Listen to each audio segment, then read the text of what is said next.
하나님 말씀은 레위기 21장 1절부터 24절까지 우리 교독하겠습니다. 여호와께서 모세에게 이르시되 아론의 자손 제사장들에게 말하여 이르라. 그의 백성 중에서 죽은 자를 만짐으로 말미암아 스스로를 더럽히지 말려니와 그의 살부치인 그의 어머니나 그의 아버지나 그의 아들이나 그의 딸이나 그의 형제나 출가하지 아니한 처녀인 그의 자매로 말미암아서는 몸을 더럽힐 수 있느니라. 제사장은 그의 백성의 어른인즉 자신을 더럽혀 속되게 하지 말지니라. 제사장들은 머리털을 깎아 대머리 같게 하지 말며 자기의 수염 양쪽을 깎지 말며 살을 베지 말고 그들의 하나님께 대하여 거룩하고 그들의 하나님의 이름을 욕되게 하지 말 것이며 그들은 여호와의 화제 곧 그들의 하나님의 음식을 드리는 자인즉 거룩할 것이니라. 그들은 부정한 창녀나 이혼당한 여인을 취하지 말지니 이는 그가 여호와 하나님께 거룩함이니라. 너는 그를 거룩히 여기라. 그는 내 하나님의 음식을 드림이니라. 너는 그를 거룩히 여기라. 너희를 거룩하게 하는 나 여호와는 거룩함이니라. 어떤 제사장의 딸이든지 행음하여 자신을 속되게 하면 그의 아버지를 속되게 함이니 그를 불사를 지니라. 자기의 형제 중 관유로 부음을 받고 위임되어 그 예복을 입은 대제사장은 그의 머리를 풀지 말며 그의 옷을 찢지 말며 어떤 시체에든지 가까이 하지 말지니 그의 부모로 말미암아서도 더러워지게 하지 말며 그 성소에서 나오지 말며 그의 하나님의 성소를 속되게 하지 말라. 이는 하나님께서 성별하신 관유가 그 위에 있음이니라. 나는 여호와이니라. 그는 처녀를 데려다가 아내를 삼을지니 과부나 이혼당한 여자나 창녀짓을 하는 더러운 여인을 취하지 말고 자기 백성 중에서 처녀를 취하여 아내를 삼아 그의 자손이 그의 백성 중에서 속되게 하지 말지니 나는 그를 거룩하게 하는 여호와임이니라. 여호와께서 모세에게 말씀하여 이르시되 아론에게 말하여 이르라. 누구든지 너의 자손 중 대대로 육체로 흠이 있는 자는 그 하나님의 음식을 드리려고 가까이 오지 못할 것이니라. 누구든지 흠이 있는 자는 가까이 하지 못할지니 곧 맹인이나 다리 저는 자나 코가 불완전한 자나 지체가 더한 자나 발 부러진 자나 손 부러진 자나 등 굽은 자나 키 못 자란 자나 눈에 백막이 있는 자나 습진이나 버짐이 있는 자나 고한 상한 자나 제사장 아론의 자손 중에 흠이 있는 자는 나와 여호와께 화제를 드리지 못할지니 그는 흠이 있은즉 나와서 그의 하나님께 음식을 드리지 못하느니라. 그는 그의 하나님의 음식이 지성물이든지 성물이든지 먹을 것이나 휘장 안에 들어가지 못할 것이요 제단에 가까이 하지 못할지니 이는 그가 흠이 있음이니라. 이와 같이 그가 내 성소를 더럽히지 못할 것은 나는 그들을 거룩하게 하는 여호와임이니라. 이와 같이 모세가 아론과 그의 아들들과 온 이스라엘 자손에게 말하였더라. 아멘. 기도드리겠습니다. 살아계신 하나님 아버지 감사합니다. 하나님, 이 시간 하나님의 말씀을 전하고 듣습니다. 성령께서 성경을 통해서 알려주시는 하나님의 뜻을 잘 깨달아 알게 도우소서. 하나님이 알려주시는 대로 또 잘 믿고 따르게 도우소서. 감사드리고 예수 그리스도의 이름으로 기도드렸습니다. 아멘. 오늘 본문에서는 이제 제사장들이 지켜야 할 규례에 대해서 하나님께서 말씀을 하십니다. 하나님께서 제사장들에게 아주 엄격한 그러한 정결함을 요구하시는데 첫째로 제사장들의 특별한 직분 때문에 그렇습니다. 제사장들은 하나님과 이스라엘 백성들을 연결해주는 중보자들로서의 역할을 하는 자들이기 때문에 하나님께서 일반 백성들보다도 더 엄밀하게 또 엄격하게 정결함을 요구하시는 것입니다. 두 번째로는 이제 하나님은 제사장들을 통해서 예수 그리스도를 드러내시기 때문에 그렇습니다. 아론 제사장을 세우신 것은 그 아론 자체를 높이기 위해서 그런 것이 아니라 바로 하나님과 인간 사이에 참된 중보자, 참된 화목제물, 참된 제사장 되시는 예수 그리스도를 증거하시기 위한 것이라는 것을 우리가 분명히 기억을 해야 됩니다. 그래서 이스라엘 백성들이 아론 제사장을 통해서 이제 하나님께 제사를 드리고 또 은혜를 받았지만 그것은 아론 때문이 아니고 이제 아론이 예표하는 예수 그리스도 때문에 하나님 앞에 죄 용서를 받은 것이고 또 하나님의 은혜를 받은 것이라는 것을 우리가 기억해야 되겠습니다. 이렇게 제사장들은 예수 그리스도를 예표하는 자들이기 때문에 하나님께서 그 예수 그리스도를 예표하는 자들에게 더 엄격하게 거룩함을 요구하신 것입니다. 그래서 1절부터 이제 보게 되면 제사장들은 백성 중에서 죽은 시체는 만질 수 없어요. 오직 살부치인 부모, 형제의 시체만 만질 것을 명령을 하십니다. 그러니까 아무리 친한 친구일지라도 그 친구의 시체는 만질 수가 없는 거예요. 하나님께서 이렇게 명령하신 것은 이제 과도한 슬픔을 표현하다가 하나님께 범죄할까봐 그런 거죠. 특별히 이제 이방인들처럼 머리를 이렇게 잘못되게 그렇게 하고 몸에 상처를 내는 그러한 우상숭배하는 자들이나 그 이제 부활에 대해서 알지 못하는 자들이 과도하게 슬퍼하는 것처럼 제사장들이 혹시나 이제 하나님 앞에서 과도한 슬픔을 표현하다가 하나님께 범죄할까봐 하나님께서 제사장들에게 부모, 형제가 죽었을지라도 아무리 또 다른 자기와 가까운 사람이 죽었을지라도 하나님 앞에서 분명하게 절제할 것을 명령하고 계신 것입니다. 두 번째로는 이제 하나님이 행한 일에 대해서 이제 겸손히 받아들이게 하시기 위해서 그런 것입니다. 사람이 이 땅에 태어나는 것, 우연히 태어나는 것 아니고 하나님의 뜻 가운데 이 땅에 태어나게 하시는 것입니다. 사람이 또 이 땅을 떠나게 되는 것, 우연히 떠나는 것 아니고 살아계신 하나님께서 하나님의 뜻 가운데 하나님께로 이제 부르시는 것이죠. 그렇기 때문에 태어나는 것도 또 죽는 것도 하나님의 섭리 가운데 되어지는 일이기 때문에 제사장들로 하여금 그 하나님의 섭리를 기억하고 과도하게 이제 슬퍼하지 못하게 하신 것이고, 또 하나는 이제 부활이 있기 때문에 그렇습니다. 우리 신약 백성들에게만 부활이 약속된 것이 아니고 모든 하나님의 택한 백성들에게 부활이 약속된 거예요. 이제 돌아오는 주일날 부활주일로 우리가 지키는데, 부활주일만 부활주일이 아닙니다.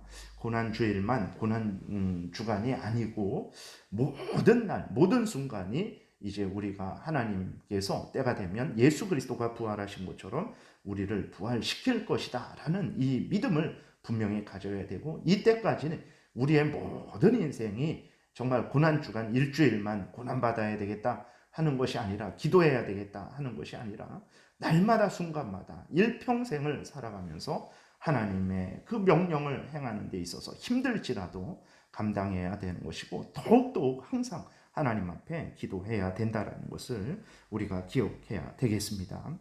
이제 하나님의 참된 백성들에게는 이렇게 부활이 있기 때문에 죽음이 정말 슬프죠. 가장 큰 어려움이 바로 인간이 살아가다가 죽는 그것이죠. 그리고 남아있는 사람들도 그 죽음으로 인해서, 사랑하는 사람의 죽음으로 인해서 가장 큰 아픔을 겪게 됩니다. 그럼에도 불구하고 하나님께서 우리에게, 참된 하나님의 백성들에게 부활을 약속하셨기 때문에 이방인들과 같이, 그렇게 부활 없는 이방인들은 얼마나 기가 막히겠습니까? 영원한 지옥불에서 그 영원한 고통을 받아야 되는데, 그러나 우리들에게는 부활이 있기 때문에 하나님께서 제사장들에게 그 하나님의 특별한 일꾼이기 때문에, 또 예수 그리스도를 드러내는 자들이기 때문에, 또 이제 부활이 있기 때문에 과도한 슬픔을 갖지 말고 절제할 것을 하나님께서 명령을 하신 것입니다. 그 다음에 7절에 보게 되면 이제 부정한 창녀, 이혼당한 여인을 취하지 말라라고 이렇게 말씀을 하십니다. 그래서 이제 이혼당한 여인이란 것은 이제 이혼하면 부정해지냐 그런 것이 아니고 부정한 일로 인해서 이제 버림받은 여자를 의미하는 것입니다. 그러니까 부정한 행위를 한 사람에 대해서 말을 하는 거죠. 하나님께서는 제사장들에게 결혼 생활에 있어서도 하나님 앞에서 올바르게 행해야 될 것을 명령을 하십니다. 왜 그러냐면 그 제사직이 그렇게 중요하기 때문에 그래요. 하나님과 죄인들을 그 중간에서 화목케 하는 그 역할을 하는 그 제사직을 가진 제사장들이기 때문에 그 결혼 생활의 그러한 문제로 인해서 제사직이 이제 손상을 받지 못하도록 멸시를 받는 일이 없도록 하시기 위해서 하나님께서 이제 결혼 생활도 올바른 결혼 생활을 해야 된다는 것을 말씀을 하고 계십니다. 이것은 뭐 오늘날 상식적으로 그렇죠. 모든 사람들이 결혼을 올바로 해야 된다라는 생각을 가지고 있고 또 디모데전서 3장에 보게 되면 목사의 자격에서 이렇게 기록이 되어 있어요. 그러므로 감독은 책망할 것이 없으며 한 아내의 남편이 되며 라고 이렇게 기록이 되어 있습니다. 그래서 정말 모든 하나님의 백성들이 그렇고 더더군다나 하나님의 일을 전적으로 하는 그러한 모든 사람들은 하나님 앞에서 모든 부분에 있어서 특별히 결혼 생활에 있어서 올바르게 행해야 된다는 것을 우리가 기억해야 되겠습니다. 그 다음에 9절에서는 아주 무서운 말씀이 있어요. 제사장의 딸이 행음하면 불살르라 라고 이렇게 하나님께서 명령을 하고 계세요. 제사장의 딸에게 더욱 큰 형벌이 내려지는 것은 이제 그 딸이 제사장의 딸이 행음함으로 말미암아서 이제 앞에서 말씀을 드린 대로 자신이 행음함으로 말미암아 자신이 범죄하는 것이고 두 번째로는 하나님께서 그 제사직을 특별하게 하나님께서 여기고 계십니다. 왜 그러냐면 그 제사직을 통해서 죄인들이 하나님 앞에 나와서 죄를 용서받고 또 하나님의 은혜를 이제 받게 되고 하나님과 화목하게 되는 그 아주 복된 은혜가 주어지는 것이죠. 근데 그 제사장의 딸이 행음함으로 말미암아서 그 하나님이 특별하게 귀히 여기시는 그 제사직을 가진 그 아버지, 그러니까 그 제사장의 딸로 인해서 그 아버지 제사장이 이제 그 욕을 먹게 되는 거죠. 제사직이 더럽혀지게 되는 것입니다. 더더군다나 제사직을 통해서는 예수 그리스도를 하나님께서 드러내시는데 딸의 행음으로 인해서 이제 제사장이 행해야 되는 하나님과 그 죄인들을 화목하게 하는 하나님의 은혜를 이제 받게 하는 그 이 제사장직이 이제 손상을 받게 되는 것이죠. 모독을 받게 되는 것이고 더더군다나 예수 그리스도가 온전히 드러나지 못하게 되는 것입니다. 그렇기 때문에 하나님께서 제사장의 딸이 행음을 했을 때에는 더 큰 벌로 하나님께서 다스려라 라고 이렇게 말씀을 하고 계시다라는 것을 우리가 기억해야 되겠습니다. 10절부터 15절은 대제사장에 대한 명령입니다. 그러니까 아직까지는 제사장, 아론의 아들들, 제사장들에 대한 이야기고 그 다음에 10절부터 15절은 이제 아론은 대제사장이죠. 대제사장에 대한 하나님의 명령인데 일반 제사장들보다도 더 엄격한 요구를 하고 계세요. 대제사장은 부모의 시체도 만질 수 없다라고 하나님께서 명령하십니다. 12절에 그 성소에서도 나오지 말아라. 그의 하나님의 성소를 속되게 하지 말아라. 이는 하나님께서 성별하신 관유가 그 위에 있음이니라. 나는 여호와니라. 이렇게 말씀을 하세요. 그래서 하나님께서 대제사장을 통해서 더욱 예수 그리스도를 증거하고 계신 것이죠. 일반 제사장직을 통해서 예수 그리스도를 증거하시는데 대제사장을 통해서는 더욱 예수 그리스도를 예표하는 것입니다. 그래서 우리가 예수 그리스도를 이야기할 때 일반 여러 제사장들 중에 한 제사장 이렇게 이야기하지 않습니다. 예수 그리스도는 참된 대제사장이라는 것을 우리가 기억을 해야 되겠습니다. 우리를 위해서 하나님 앞에 나아간 참된 대제사장이 바로 예수 그리스도죠. 그렇기 때문에 대제사장은 예수 그리스도를 더욱 분명하게 드러내는 그러한 직분을 가진 자죠. 그렇기 때문에 더욱 엄격하게, 그러니까 제사장들은 부모가 죽었을 때에는 그 시체를 만질 수 있어요. 그러나 대제사장은 부모가 죽었을지라도 절대로 그 지체를 만질 수 없도록까지 하나님께서 말씀을 하고 계십니다. 그리고 16절부터는 이제 대제사장의 그러한 제사장의 신체 조건에 대해서 말씀을 하시면서 흠이 있는 자들에 대해서는 하나님 앞에서 그러한 제사장직의 역할을 할 수 없다라고 이렇게 말씀을 하고 계신 거예요. 그래서 예를 들어서 뭐 어떤 장애가 있는 것을 하나님께서 부정하게 여기시고 멸시하시는 그런 의미가 아닙니다. 하나님께서 이건 그러한 것들을 통해서 하나님 앞에 드려져야 되는 것은 온전한 것만 드려질 수 있다. 하나님 앞에 드리기 위해서는 온전해야 된다는 것을 하나님께서 특별하게 제사장들에게 또 대제사장에게 명령하시는 것이고 알려주시는 것입니다. 그렇기 때문에 이제 오늘 우리도 마찬가지죠. 우리들도 하나님 앞에 기도할 때, 예배할 때, 또 봉사할 때, 헌금을 드릴 때 우리가 온전한 몸과 마음으로 믿음으로 하나님 앞에 모든 일을 행해야 되는 것입니다. 적당히 마지못해 억지로 그러한 마음과 태도로 우리가 하나님을 섬기고 예배드리고 그렇게 하는 것을 하나님은 전혀 기뻐하지 않는다라는 것을 우리가 기억해야 되겠습니다. 전체적으로 이제 정리를 하게 되면 정말 하나님이 하나님의 그 사명을 받은 자들에게 이렇게 하나님께서 특별하게 하나님 앞에 헌신할 것을 명령하고 계신 거예요. 그래서 심지어 자기 부모가 죽었는데도 불구하고 그 부모의 그 시체를 만질 수도 없도록 하나님께서 왜 그러냐면 하나님이 불러주셔서 하나님의 일을 하라고 그 사명을 준 것이기 때문에 너가 인륜보다도 천륜은 너가 정말 너의 부모보다도 내 명령을 더 먼저 준행하는 그러한 사명을 감당하라라고 하나님께서 명령을 하신 것이죠. 오늘날 우리는 어떻습니까? 정말 우리는 하나님이 우리에게 주신 사명들, 그 사명들을 정말 소중하게 여기고 이렇게 절대적으로 정말 하나님께서 그 명령하시는 그 마음을 우리가 헤아리면서 우리가 하나님 앞에서 그 사명들을 잘 감당하고 있습니까? 하나님께서 세우신 교회를 하찮게 생각하고 하나님이 주신 사명들을 하찮게 생각하고 그러니까 교회만 이제 무너지는 것이 아니죠. 하나님이 교회에서만 사명을 주신 것이 아닙니다. 가정에서 내가 남편으로 있는 거, 아내로 있는 거, 자식으로 있는 거, 부모로 있는 거, 그 모든 것들도 하나님이 나에게 주신 사명입니다. 가정에서도 정말 하나님 앞에서 살아가야 되는 거예요. 직장도 마찬가지입니다. 우연히 어쩌다가 마지못해 내가 물론 힘들고 싫어하는 직장일지라도 하나님의 섭리 가운데 나를 인도하신 거예요. 그렇기 때문에 그 직장 하나님이 나에게 주신 직장으로 그렇게 믿고 거기에서 하나님이 주신 그 책임을 온전히 감당해야 되는 것입니다.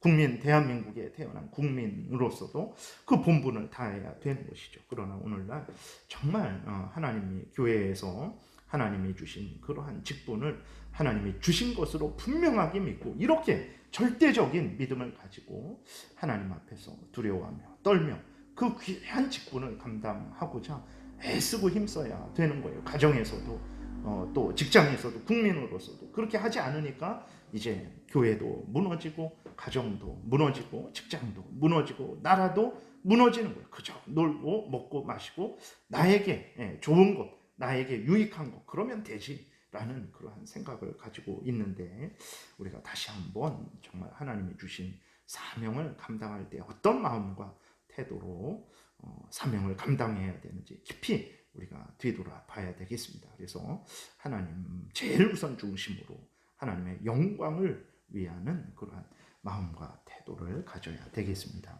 기도드리겠습니다. 살아계신 하나님 아버지 감사합니다. 오늘도 은혜를 내려주셔서 감사합니다.